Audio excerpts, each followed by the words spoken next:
ভক্তমন্ডলী মায়েরা,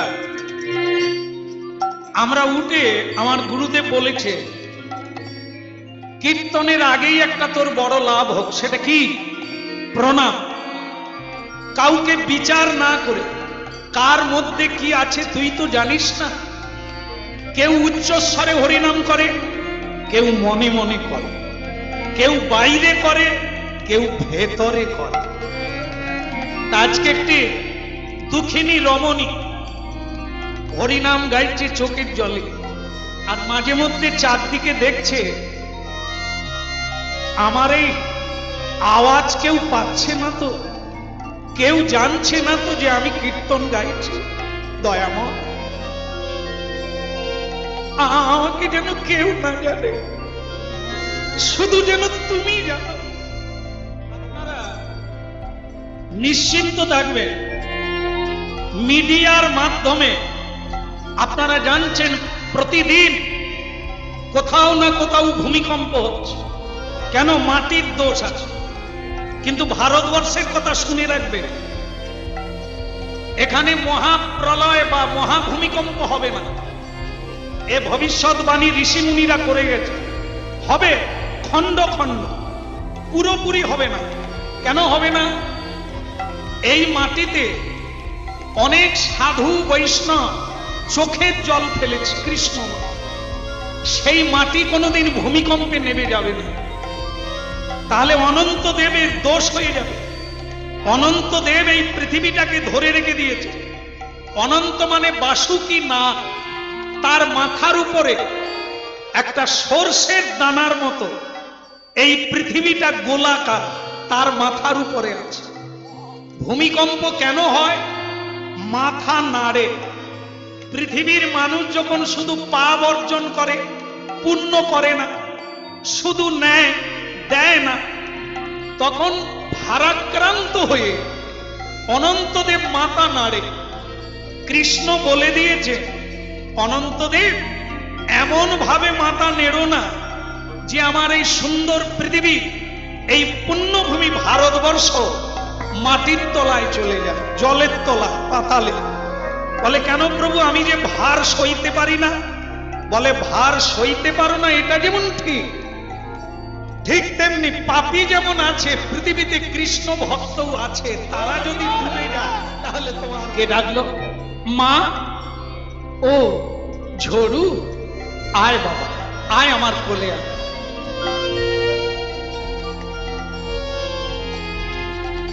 আয় কোলে আয়। মা, তুমি কি লুকোলে মা? না না, ও কিছু না, ও তুই বুঝবি না। আয় কোলে আয়, কিছু বলবি বাবা? ভক্তমন্ডলী মায়েরা, যে বৈষ্ণব যে সাধুর কথা শুনছি তার বয়স 9 বছর। মা কি করে? জন্ম দিয়েই বাবা মরে গেছে। মা ভক্তিমতী, কৃষ্ণ পরায়ণী, নিষ্ঠাবান, সচ্চরিত্রা, সুশীলা, সর্বগুণ সমন্বিতা। কিন্তু এই সব গুণকে ঢেকে দারিদ্র্যের ছাপ একেবারে গ্রাস করেছে। জমিদার বাড়িতে দাসীর কাজ করে। ভক্তমন্ডলী মায়েরা, ধনীর বাড়িতে ভগবান জন্ম নেয় না, কোন মানির বাড়িতে মহাপুরুষের জন্ম হয় না। ভগবান মহাপুরুষ যত জন্ম নিয়েছে সব দারিদ্র্যে।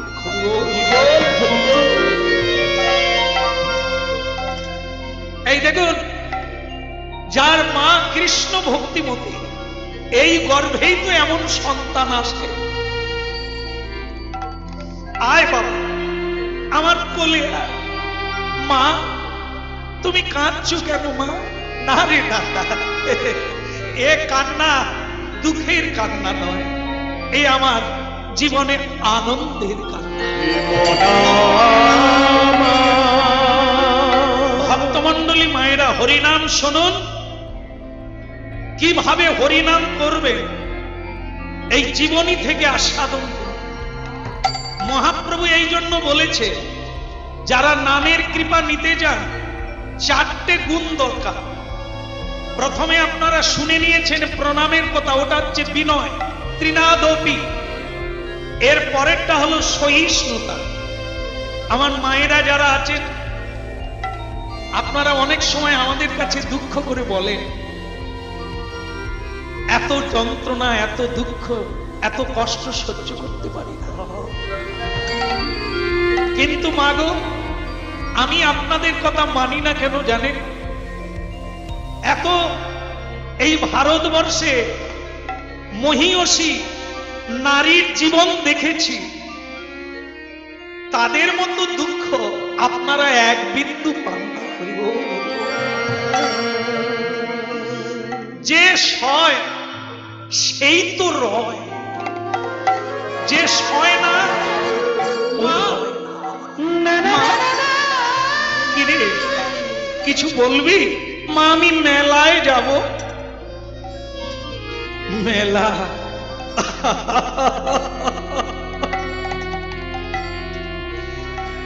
এই তো মেলায় আছিস বাবা। এই সংসার হলো একটা মেলা। এই সংসার হলো অনাদিকাল থেকে একটা মেলা রে। কতজনে এলো, কত কিছু হারিয়ে গেল, আবার কতজনে এলো, কত কিছু কিনে নিল। কতজনে এসে শুধু মজাই করে গেল, কিছু নিতে পারল।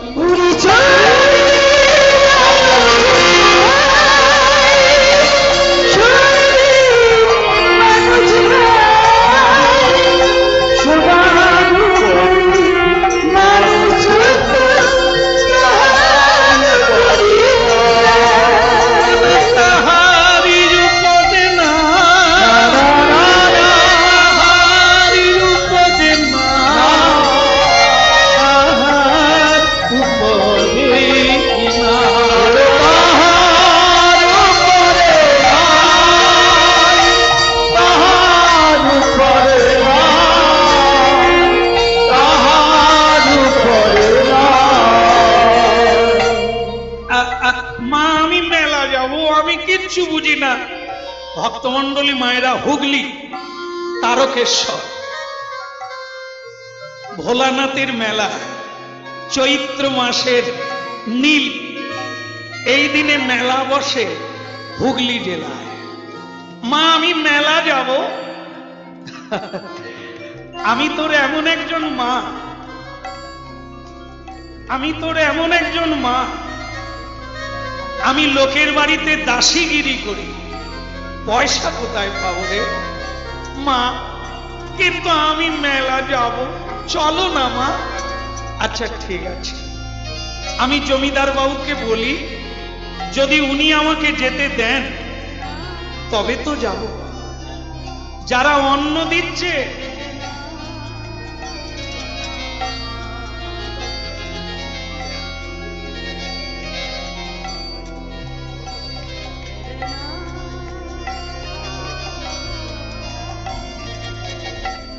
ভক্তমন্ডলী মায়েরা, তো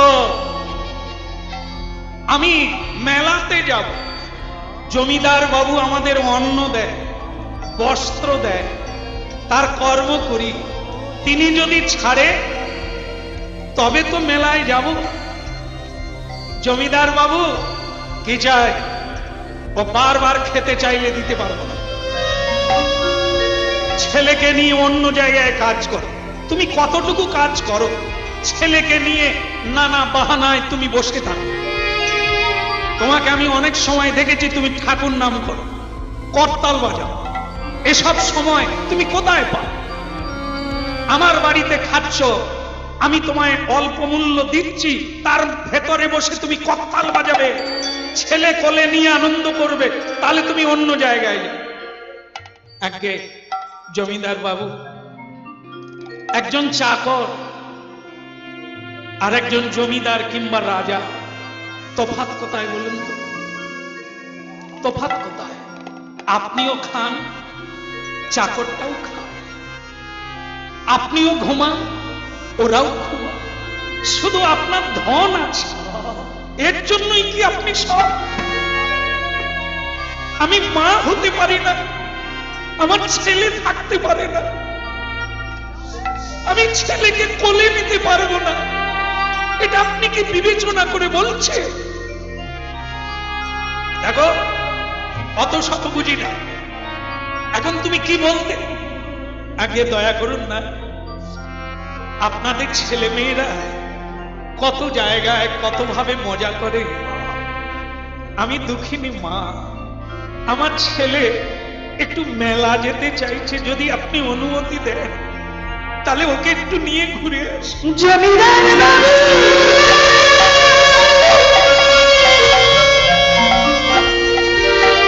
জমিদার বাবু,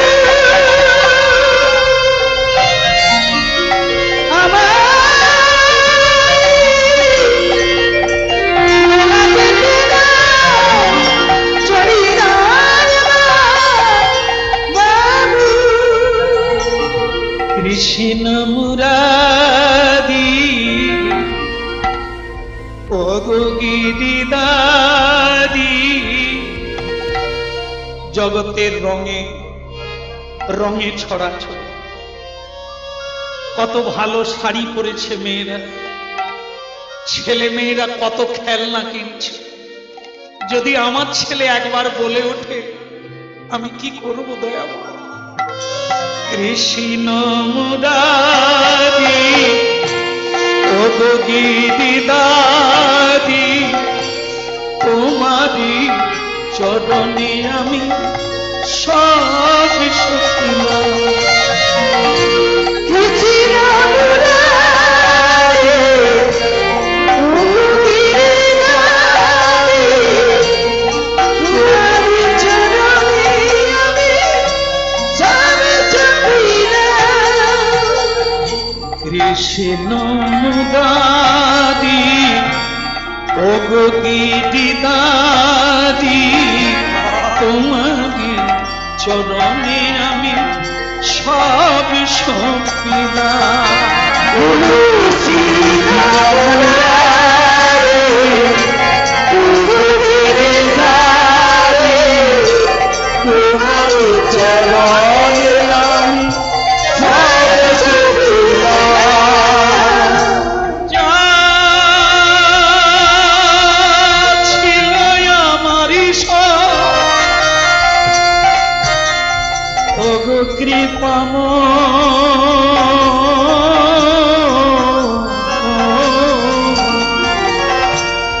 যা ছিল আমারই সব তোমায় দিলাম। যা ছিল আমারই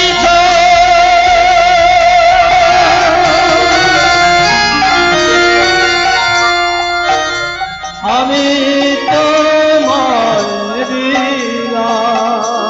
কৃষ্ণ মুরারি ও গিরিধারী, তোমারি চরণে সব সকিলাম। কৃষ্ণ মুরারি ও গিরিধারী, তোমারি চরণে আমি সব সকিলাম। বলিए भोलानाथ जी की, জয় হোক। परमेश्वर भगवान शंकर जी की। মেলায় ঢুকে গেল ভক্তমন্ডলী মায়েরা। ছেলেটার বয়স 9 বছর, দুঃখিনী মায়ের ছেঁড়া শাড়ি, মেলায় ঢুকলো। এদিক ওদিক দেখতে দেখতে ভোলানাথের মন্দিরে গেলেন তারকেশ্বর। বাবা তারকেশ্বরকে প্রণাম নিবেদন করে বললেন, বাবা তুমি পৃথিবীর মানুষের সব ইচ্ছা পূরণ করো। আমি ধনী হতে চাই না, ছেলেকে ডাক্তার কবিরাজ ব্যারিস্টার বানাতে চাই না প্রভু। আমি চাই ও যেন আপনার কীর্তন গায়, ও যেন কৃষ্ণ ভক্ত হয় প্রভু। আর আমার কথা তো তুমি জানো, আমি যেখানেই থাকি না কেন, যত দুঃখ পাই কেন, আমার তাতে কোনো দুঃখ নাই। আমি যেন কৃষ্ণ নাম না ভুলে যায়, আমি যেন নাম না ভুলে যাই। প্রভু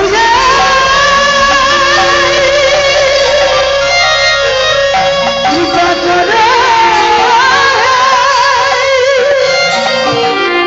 নামে যেন ভুলি নাই। মা মা মা, কিরে ঝড়ু, ছুটছিস কেন? মা, একটা জিনিস দেখেছি মা, কি অপূর্ব, আমাকে দাও না মা, কিনে দাও। কি দেখেছিস?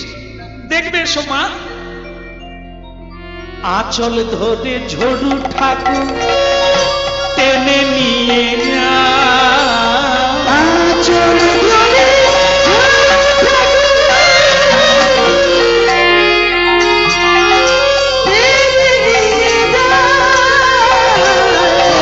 আঁচল ধরে ঝড়ু ঠাকুর টেনে নিয়ে যা,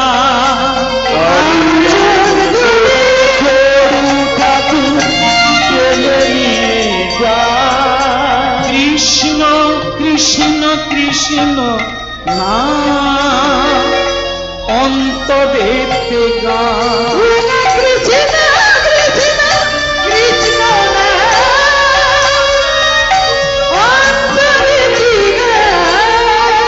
কৃষ্ণ কৃষ্ণ কৃষ্ণ কৃষ্ণ কৃষ্ণ অন্তরে গা, কৃষ্ণ কৃষ্ণ কৃষ্ণ অন্তরে এত বলি ঝড়ু ঠাকমা। লক্ষ্য করুন কোথায় নিয়ে গেল টেনে, মেলার মধ্যে একটা দোকানে টেনে নিয়ে গেল মাকে। মা ওই দেখা, মা দেখে অবাক হয়ে গেল, ছেলে কি দেখাচ্ছে, এটা কোনো খেলনা নয়। যিনি পৃথিবীকে খেলনা রূপে দেখে, তারকা রবি শশী খেলনা তব। আমাদের বাড়ির বাচ্চার হাতে বল দেওয়া হয়, আর একজন খেলেন এই পৃথিবীটাকে বল রূপে খেলে। তিনি কে? স্বয়ং ভগবান কৃষ্ণ। বলো কৃষ্ণ কন্হैया কি, বলি রাধা রমন কি, বলো গিরিধারী কি, ওদিকে হলো কি? না না, যিনি পৃথিবীকে নিয়ে খেলা করেন তার দাম কত? তিনি কিরকম বসে আছেন দেখুন।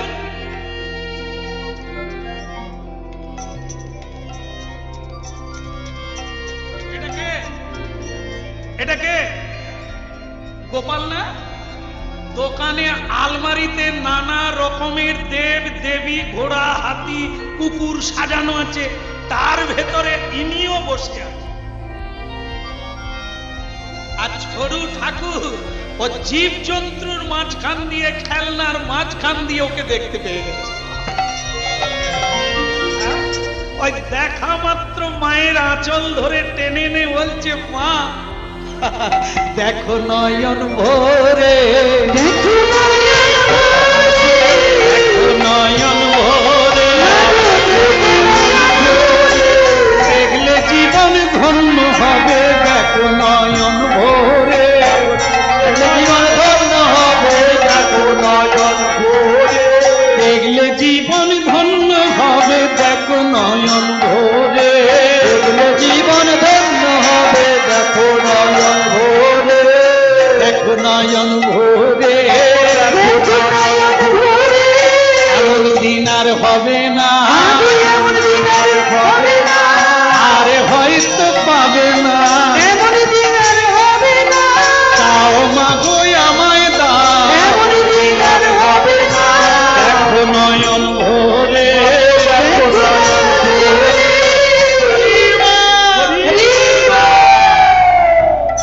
মা মা মা আমি গোপাল নেব। ভক্তমন্ডলী মায়েরা এখনো দেখবেন অনেক ছেলে মেয়েরা মেলায় গেলে গোপাল ধরে টানাটানি করে, কৃষ্ণ ধরে টানাটানি করে। আবার এমনও দু চারটে ছেলে আছে তারা কিন্তু এটা কি? আমার মনে হয় ওরা আগের জন্মে মিলিটারিতে যোগ দিয়েছিল। রাধে রাধে। জন্মের পরেই এরা দেখি মেলাঘাটে গিয়েই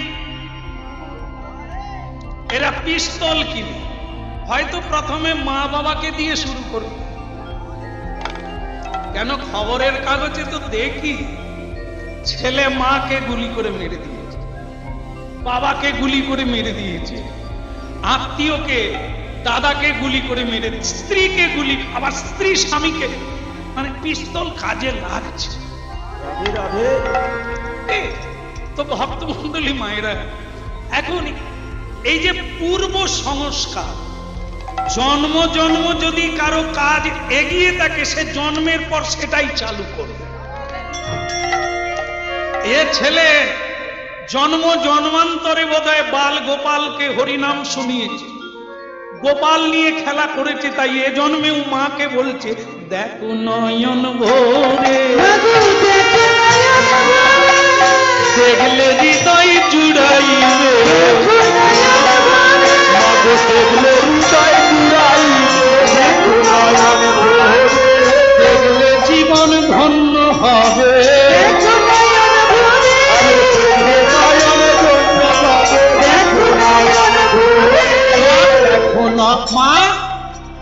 মা দাও না, ওইটা আমায় কিনে দাও না।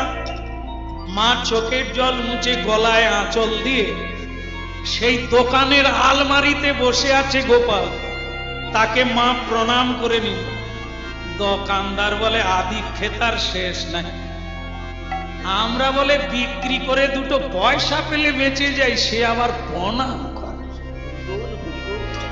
ও মেয়ে, আরে প্রণাম করে ভিড় জমিও না, এটা মন্দিরও না, আর এটা ঠাকুর না, পুতুল। পুতুল একে খেলনা রূপে বাচ্চাদের কিনে দাও, আলমারিতে সাজিয়ে রাখো, বাড়িটার একটা শো হবে। কেমন? এ ঠাকুর বাকুর নয় গো মা, ঠাকুর নয়। তো তখন মা বললেন, বাবা তুমি ঠিকই বলেছ, সকলের কাছে তো তিনি ঠাকুর নয়। মানুষ যেদিন মানুষ সত্যি ফিরে আসবে, তবে তো তার নয়ন খুলবে। অন্ধের যেমন দর্পণ কাজে লাগে না,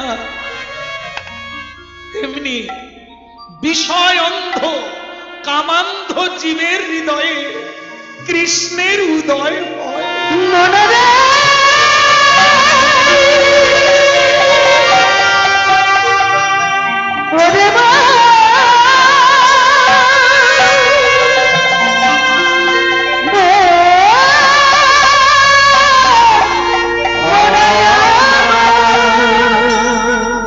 দোকানদার আগে ওই প্রাণ গোবিন্দকে দিলে তুমি কত নেবে বাবা?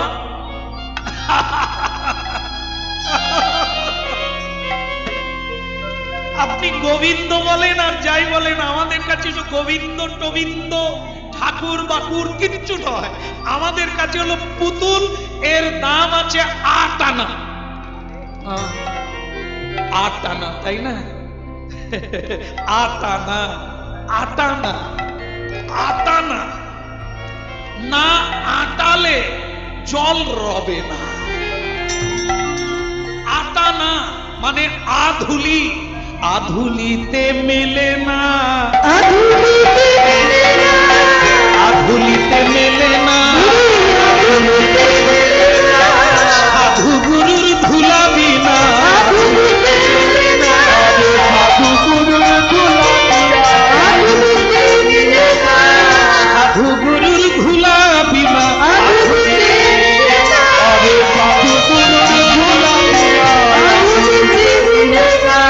মেলে না, মেলে না।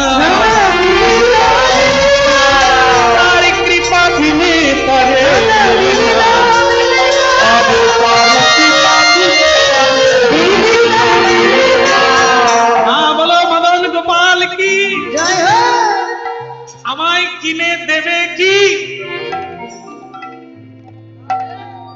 এটা ছেলেটা বলছে, ও মা তুমি খালি দোকানদারের সঙ্গে কি কথা বলো, আমাকে দিয়ে দাও। ওটা দেবে না মা? আমায় কিনে দেবে না? আমি তো কিচ্ছু চাই না, আমি তো ছেঁড়া জামা পরে আছি। আমি কোনোদিন তোমায় মেলায় কিছু কিনে কিনে খেতে চাই না, আমি তো শুধু ওই গোপালকে চাই, কিনে দাও না মা। হ্যাঁ, ওরে প্রাণ গোপালকে, ওরে ঝড়ু রে, ওরে আমার প্রাণ রে, ওরে ঝড়ু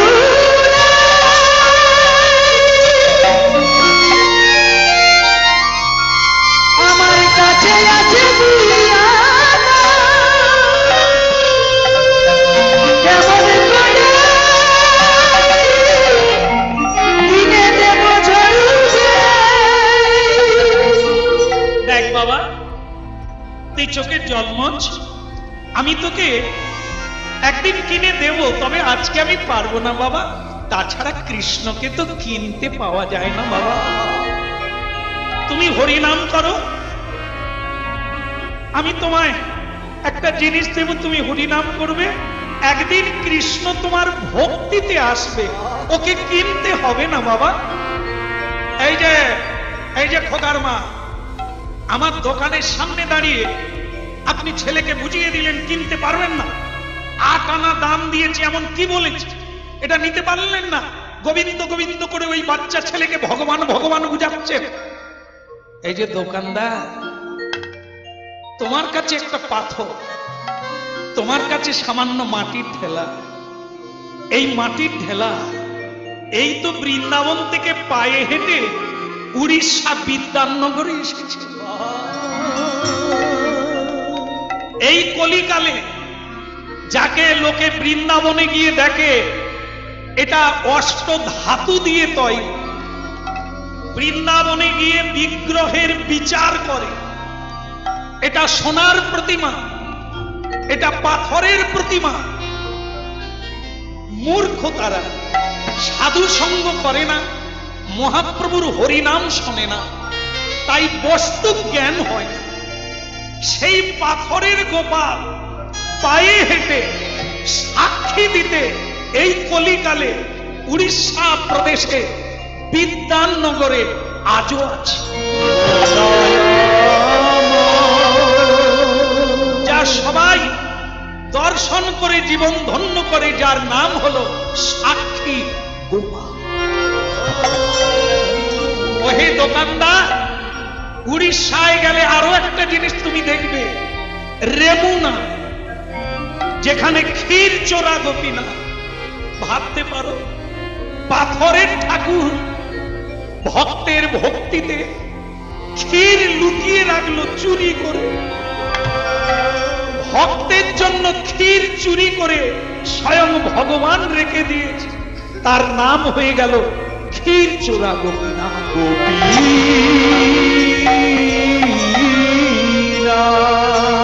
এই জন্য বাবা কিছু মনে করো না, তুমি কৃষ্ণ গোপাল বিক্রি করে অনেক পয়সা তুমি পেলে, যদি কোনোদিন তুমি কৃষ্ণ বলে কাঁদতে তোমার অভাব থাকতো না, তুমি অনন্ত গুণ আনন্দে ভরে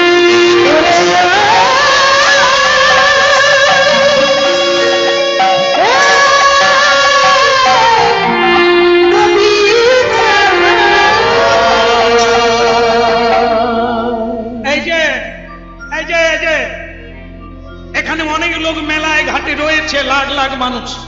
আপনি তো বড় জ্ঞান দিলেন, পয়সায় কিচ্ছু হয় না। আমি যদি কৃষ্ণ বলতাম আমার অভাব থাকতো না। বলি, মেয়ে মানুষ, তুমি তো কৃষ্ণ বলছো, তোমার অভাব যায়নি কেন? তোমার ছেঁড়া কাপড় কেন? এই গোপাল ঠাকুরটা কিনতে পারছো না, তোমার পয়সা নেই, তুমি নিজেকে কি অভিমান করো, গরবিনী মনে করো? অবশ্য করি বাবা, অবশ্য। পয়সায় যদি অভাব যেত, রাবণ রাজা কি মরে যেত? স্বর্ণ লঙ্কাপুরী পুড়ে ছারখার হলো বানরের হাতে। কেন? রাম যাকে বিনাশ করলেন সে রাবণ মরল কি অভাবে? স্বভাব। রাধে রাধে। নৃসিংহ অবতার হলো যার জন্য, সেই হিরণ্যকশিপুর মরে গেল কেন? যিনি দেবতাদেরকে ধরে রাখতেন, বেঁধে রাখতেন, সে মরল কেন? পৃথিবীতে ঘুরে ঘুরে দেখো, নেতা মন্ত্রীর অভাব নেই পয়সা, তারা মরে কেন? রাজা মরে কেন? কোন অভাবে? এখন ডাক্তারের কাছে গিয়ে কোটিপতির ছেলেরা বলছে আমার বাবাকে বাঁচান, যত লাগে দেব। ডাক্তার বলছে কিছু মনে করবেন না, তিনি যতক্ষণ চালাবেন ততক্ষণ স্যালাইন চলবে। হরি বল, হরি বল। তিনি যখন চালাবেন না স্যালাইন থাকবে কিন্তু চলবে না। হরি বল। অতএব রাখলে তিনি রাখবেন, আমরা চেষ্টা করি মাত্র তারই কৃপা।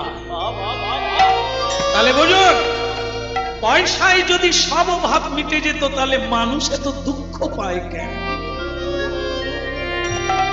তাই আমার কোনো অভাব নেই, আমি লজ্জা নিবারণের জন্য হয়তো ছেঁড়া একটা শাড়ি, কিন্তু তাতে আমার দুঃখ নেই।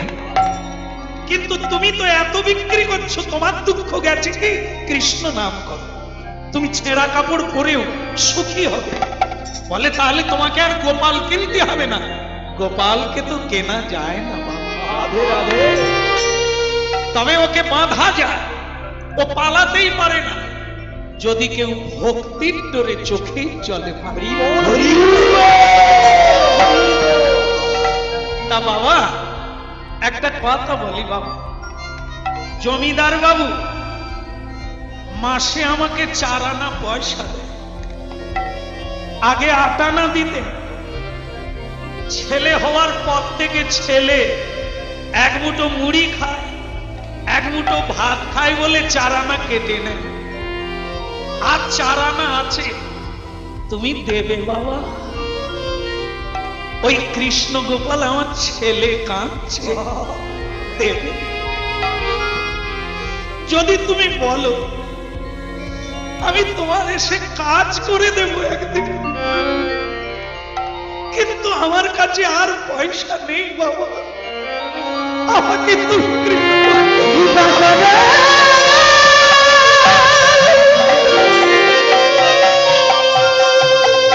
আমায় ঠাকুর ঠাকুর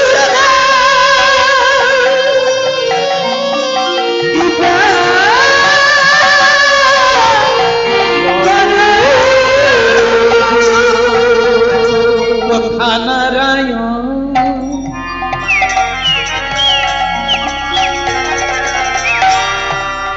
শ্রী মধুসূদন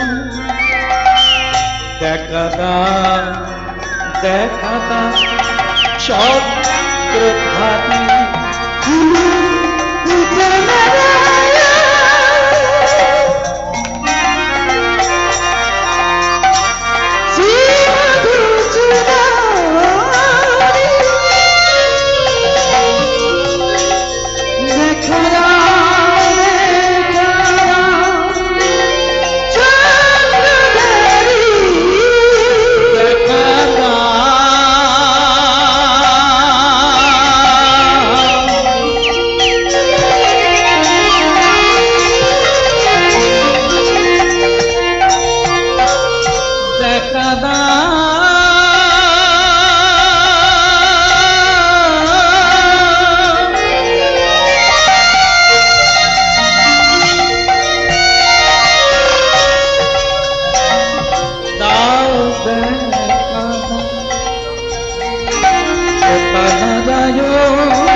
শ্রী মধুসূদন দেখা দাও, দেখা দাও চক্রধারী।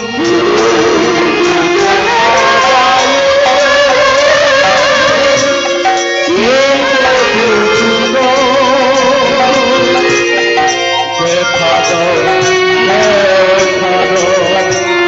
চক্রধারী। দেখা দাও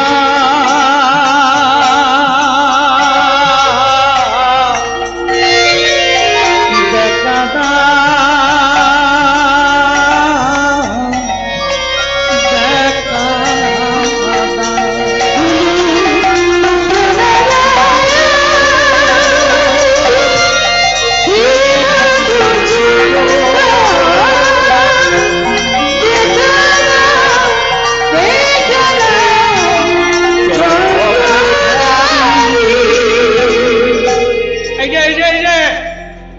ছেলে নিয়ে চললেন কোথা? তা ঠাকুরটা নিয়ে যান। আগে বাবা চারা নাই দেবে, ভগবান তোমার মঙ্গল করুক বাবা, আর আমাদের মঙ্গল চাই না। আমারও বাড়িতে বাচ্চা ছেলে আছে, তবে তোমার মতো মা আমি দেখি না। জীবনে তুমি আটানা পয়সা রাখুনি কাছে। যান যান নিয়ে যান। ও বাচ্চা কাঁদছে, আর যেই চারানা দিলেন সেই ভালো, জানিয়ে যান। ভক্তমন্ডলী মায়েরা, এ বোধহয় দোকানদারের কৃপা নয়, এ বোধহয় গোপালের ইচ্ছা।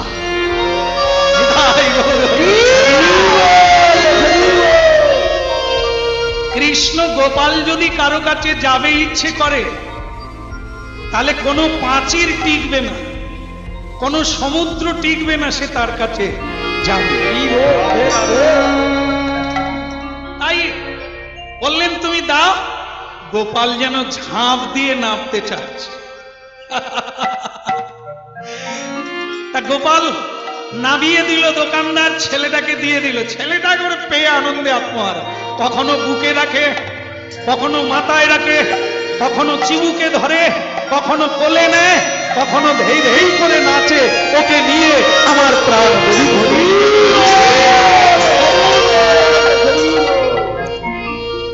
ভক্তমন্ডলী মায়েরা, এখন ওদের তো থাকার জায়গা নেই, জমিদার বাড়িতেই থাকতে হবে।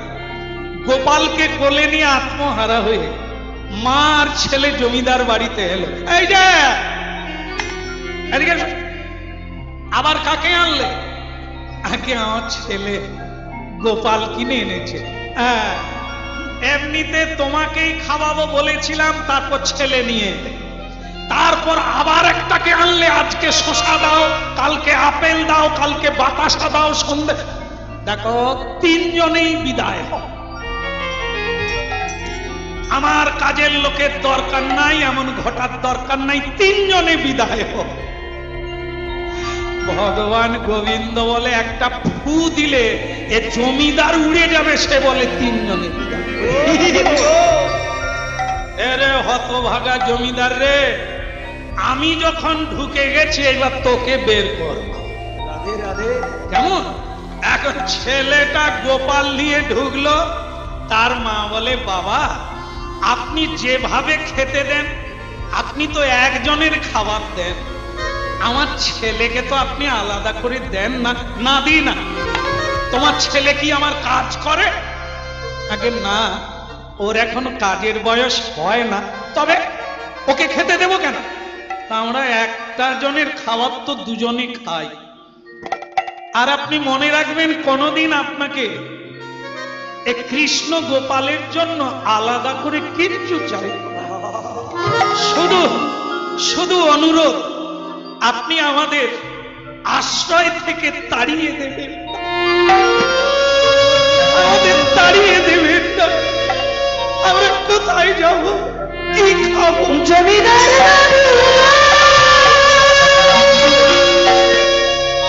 আমাদের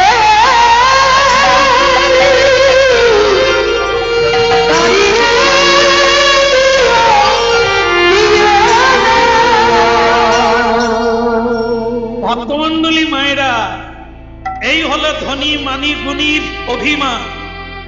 চাকর বাকর, ঝি দাসী, এরা তাদের খাবার খেতে পাবে না। চালের কোনা, তাকে ভাজা হয়েছে মুড়ি, ছোট ছোট দানা, ফেলে দেওয়া গরুকে দেওয়া চাল, ওই রান্না করে নিজেকে খেতে হবে। ওদের খাওয়ারটাও দেয়। এক মুঠো মুড়ি খেতে দিয়েছে ছেলেটাকে। ছেলেটা বলছে, মা আমি যাকে এনেছি তাকে কি দেব? ঝড়ু রে, ওকে কি দিবি? ও যে রাজার ছেলে, ও যে প্রভু জগন্নাথ, ওকে কি দিয়ে সেবা দিবি? ঝড়ু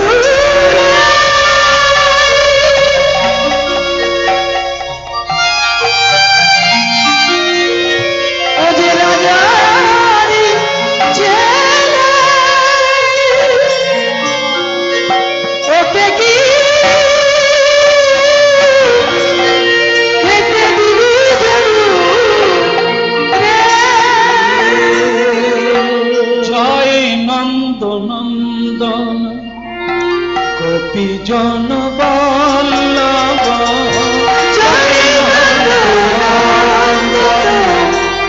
নন্দ জয় মা মা বললে না কি খেতে দেব? ওই মুড়িটা প্রতিদিন যা তুই খাবি, তোর খাওয়ার আগে বন্ধুকে খেতে দিবি। আগে কৃষ্ণ কি দিবি, তারপর কৃষ্ণ গোপাল কি। মুড়ি খাওয়া হলো কি না? না, মা একটু শিখিয়ে দিয়েছে, যখন খেতে দিবি তুই ওর দিকে তাকাবি না, একটু পিছন ফিরে গান গাইবি, আর গান শেষ হয়ে গেলে ঘুরে দেখবি মুড়ি খেলো কিনা। এই জন্য বলছে গোপাল কি, বাল গোপাল কি, মুড়ি খাওয়া হলো কি। না না, ও কিন্তু এখনো ঘুরে তাকায় না, উল্টো দিক থেকে বলছে মুড়ি খাওয়া হলো কি। গোপাল কি বলবে? হুম। সে তো কিচ্ছু বলে না। এ তখন আবার একবার বলছে খাওয়া হলো কি। আমার মনে হয় এখনো খাওয়া চলছে, না হলে কোনো শব্দ করে না কেন? তো তখন সে তো বালক না, সে বলে দেখি কিরকম খাচ্ছে। তো সে ঘুরে দেখে তার যেমন মুড়ি ছিল সেই রকম আছে, একদমই খায় না। তো তখন বলে কি গো গোপাল, তুমি যে খেলে না বড়, আমি গান গাইলাম, নাচলাম, ঘুরে দাঁড়ালাম, ওই তুমি হাত বের করনি। গোপাল বলে কি বলে কি, মন্ত্র নাই তন্ত্র নাই, আমি হাত বের করব, আমি খেয়ে নেব। এখনো ভালো করে প্যান্টটা পরতে পারে না, প্যান্ট খালি খুলে যাচ্ছে, ধরে রেখেছে। এখন ভক্তমন্ডলী মায়েরা, কৃষ্ণ গোপাল বলে কত যোগী ঋষি জন্ম জন্ম কেটে গেল, এখনো আমার চরণে নূপুর শুনতে পায় না, বাঁশির সুর শুনতে পায় না। আরে কালকে গোপাল মাথায় করে এনে আজকেই বলে তুমি মুড়ি খাও। গোপাল বলে এখন দিন কতেক যাক, তারপরে হাত বের করব না নূপুর বাজাবো দেখবো। কিন্তু ছেলে তো ওসব জানে না, কে ঋষি কে মুনি, সে জানে দিলেই খায়। কি গো তুমি হাত বের করলে না? এইবার যত যন্ত্রণা, মাকে মা, ও মা, কি রে বল, জমিদার বাবু জানতে পারলে যে বন্ধ করে দেবে খাওয়া, আমার কাজ পড়ে আছে। কি হয়েছে বল? মেলায় চলো। কেন? এ গোপাল বদল করতে হবে। কেন, কি হয়েছে? বলে খেতে পারে না। তার মানে এর কোথাও একটা অসুবিধা আছে কি, নালে হাত বের করছে না, খাচ্ছে না, যেমন মুড়ি দিয়েছি তেমন। মা তুমি চলো, পয়সা যখন দিয়েছো তুমি বদল করে আনবো, যে খেতে পারে তাকে। এখন মা তো এমনিতে দুঃখিনী, মা হাসবে না খাবে। ছেলে বলছে গোবিন্দ গোপাল খাচ্ছে না কেন, একে বদল করে আনবে, যে খায়। দোকানদারের কাছে এমন কি পুতুল আছে যে খায়? আছে? এই খাবে যদি তোমার ভক্তি বাঁধে, অর্থাৎ হরিনাম করতে করতে, শুদ্ধ আচরণ করতে করতে, প্রার্থনা করতে করতে, কোন জন্মে কোন দিনে যদি তোমার প্রার্থনা শুনে, ইতে কোন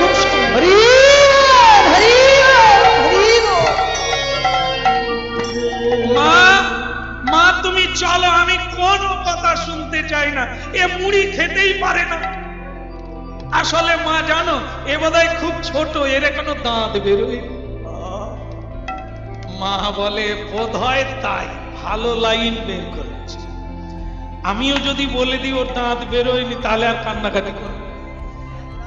এরে ঝড়ু, ঝড়ু, এর নাম ঝড়ু কেন জানেন? যেদিন জন্ম হয়েছে ভীষণ ঝড় বৃষ্টি, এই জন্য ওর মা নাম দিয়েছে, ওর নাম ঝড়ু, ঝড়ের সঙ্গে এসেছে। রাধে রাধে। কেমন এ ঝড়ু রে, ঝড়ু তুই ঠিকই বলেছিস, ওর দাঁত বের হয়নি তো, তবে পরে পরে খাবে, তুই এখন হরিনাম চালিয়ে যা। তখন ছেলেটা মাকে এত বিশ্বাস করে, বলে হ্যাঁ মা তুমি এটা যা বলেছো পরে দাঁত বেরোবে, কিন্তু তাহলে আজকালের মুড়ি কি হবে? বলে তাহলে মা এটা কি? বলে তুই অন্তত ওই নমকৃষ্ণায় বলে দিবি আর নিজে খেয়ে নেবে, ও যখন বড় হয়ে যাবে তারপর খাওয়া শুরু কর। হরি বল, হরি বল। বালক চেপে গেল, বলে কেন মা, আমি না যদি যার দাঁত আছে তাকে যদি নিয়ে আসি? বলে ওরে গোপাল, ওরে ঝড়ু রে, দাঁত যার আছে সে খেতে পারে, আর খেতে যখন পারবে ওই কটা মুড়িতে হবে নি। তখন ঝড়ু দেখলো মা তার নিজের ভাগের মুড়ি আমাকে দেয়, আমার ভাগের মুড়ি গোপালকে দি, ও খেতে পারে না সেই ভালো, চালু করলে দিতে পারবো না। তার চাইতে তুইও বড় হ আর আমিও বড় হই, তখন আমিও রোজগারে হয়ে যাব, আমার মাকেও খাওয়াবো তোকেও খাওয়াবো। হরি বল, হরি বল। মা ভাবলেন যাক বাবা এ যাত্রায় বাঁচা গেল, কিন্তু যেই কাজে হাত দিয়েছে মা, আবার কি হলো? ও মা একে রাখবো কোথায়? বলে এখন কোথায় রেখেছিস? বলে তুমি যেরকম বলেছো সেই কিনার পর থেকে মাথায় করে এনেছিস, তারপর তো আমি কোলে রেখেছি, তুমি বলেছিলে ওকে মাটিতে বসাতে না। একটা কিছু দাও একে বসিয়ে দিই, নাহলে আমি কোলে করে রাখবো, তাহলে গান গাইবো কি করে, আমি যাব কি করে, স্নান করব কি করে, তো কোলে আছে। কিসে বসাবি ওনাকে? উনি তো রত্ন বেদিতে বসে। ভক্তমন্ডলী মানে আপনারা যারা জানতে পেরেছেন, আপনারা তো কাজ চালু করেছেন। মন্দির থাকলেই ভগবান থাকে না, মন্দিরে চামচিকের বাস হয়। ওরা এমন মলমূত্র ত্যাগ করে ও ধূপ ধুনো দিলেও যাবে না। তাই মন্দির থাকলে হবে না, সেখানে নাতা দিতে হবে, ছড়া দিতে হবে, প্রদীপ দিতে হবে, গান গাইতে হবে, মুছতে হবে, প্রতিদিন পুজো করতে হবে, মালা দিতে হবে। ঝড়ু রে, বাইরের আসন নয় গো ভক্তগণ, আসনটা হৃদয়ে। এই যে মনুষ্য হৃদয় মন্দির, এর চাইতে বড় মন্দির নেই। ঝড়ু রে। আপনারা খুবই ভাগ্যবান, এরকম কথা আপনারাই বের করে নিচ্ছেন। বাইরের মন্দির প্রতিষ্ঠা করে কে? ব্রাহ্মণ, বৈষ্ণব, সাধু, সন্ত। এনারা ইট পাথরের মন্দিরে প্রাণ দান করে। তাহলে কোন মন্দির বড়? যে মন্দিরের দ্বারা আর একটা মন্দির প্রতিষ্ঠা হয়, প্রাণ পায়, ওই মন্দিরের চেয়ে এই মন্দিরের দাম বেশি। ওরে ঝড়ু। তাই এখানে চামচিকে আছে কাম, ক্রোধ, লোভ, মোহ, মদ, মাৎসর্য। এদেরকে যদি মদত দেওয়া হয়, মদত দিয়েছিল মহাভারতে রাজা যযাতি। তিনি নিজেকে ছাগলের সঙ্গে তুলনা করেছিলেন, ধিক আমাকে। তিনি পুত্রের যৌবন নিয়ে স্ত্রী উপভোগ করেছিলেন। তিনি বলেছিলেন, গল্পটা নিজের মুখেই বলেছিলেন তার স্ত্রীকে। একটা ছাগি, ছাগি মানে মেয়ে, মেয়ে ছাগল কুয়োতে পড়ে গেল। একটা ছাগ, পুরুষ ছাগল, সেই কুয়ো থেকে ছাগিটাকে তুলল। তারপর পরস্পর দুজনে আকৃষ্ট হয়ে তারা বন্ধনে আবদ্ধ।